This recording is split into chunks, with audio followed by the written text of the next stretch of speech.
আসসালামু আলাইকুম ভিউয়ার্স, আশা করি সবাই ভালো আছেন। আজকে আমি দেখাবো কিভাবে আপনারা তৈরি করে নিতে পারেন খাসির বট ভুনা রেসিপি।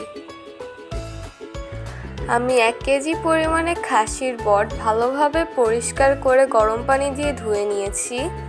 এখন আমি একটি প্যানে দিয়ে দিব পরিমাণ মতো তেল,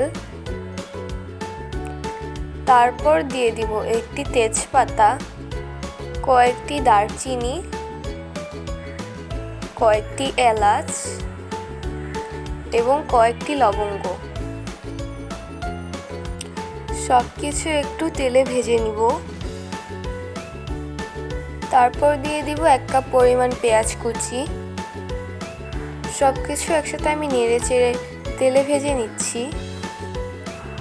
দিয়ে দিব 1.5 টেবিল চামচ আদা বাটা, রসুন বাটা, 1.5 টেবিল চামচ জিরে গুঁড়ো, লাল মরিচের গুঁড়ো, 1 চামচ হলুদের গুঁড়ো এবং 1.5 টেবিল চামচ ধনে গুঁড়ো। এখন দিয়ে দিব স্বাদ মতো লবণ। সব কিছু এখন আমি একসাথে মিক্স করে নিব।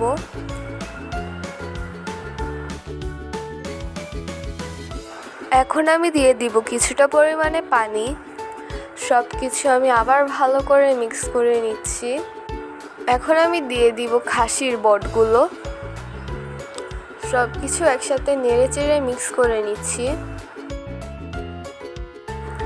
এখন আমি দিয়ে দিব আধা কাপ পরিমাণে পেঁয়াজ কুচি। সব কিছু এখন একসাথে আমি আবার ভালো করে নেড়ে চেড়ে নিব। তারপর আমি একটি ঢাকনা দিয়ে 5-6 মিনিটের জন্য ঢেকে রাখবো। 5-6 মিনিট পর ঢাকনাটি খুলে সব কিছু একসাথে একটু কষিয়ে নিব। এখন আমি আরও কিছুক্ষণের জন্য বটটাকে ঢেকে রাখবো যাতে বটটা ভালোভাবে সেদ্ধ হয়। এখন আমি ঢাকনাটি খুলে সব কিছু একসাথে নেড়ে চেড়ে নিব। তারপর আমি দিয়ে দিব কিউব করে কেটে রাখা আলু। সব কিছু একসাথে আমি মিক্স করে নিচ্ছি।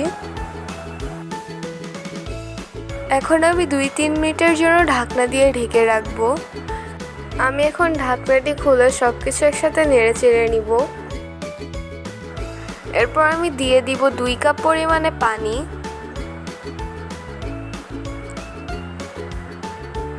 এরপর সব কিছু একসাথে নেড়ে চেড়ে নিয়ে আমি আবার কিছুক্ষণের জন্য ঢাকনা দিয়ে ঢেকে দিব। কিছুক্ষণ পরে আমি ঢাকনাটি খুলে দিয়ে দিব 4-5টি কাঁচামরিচ,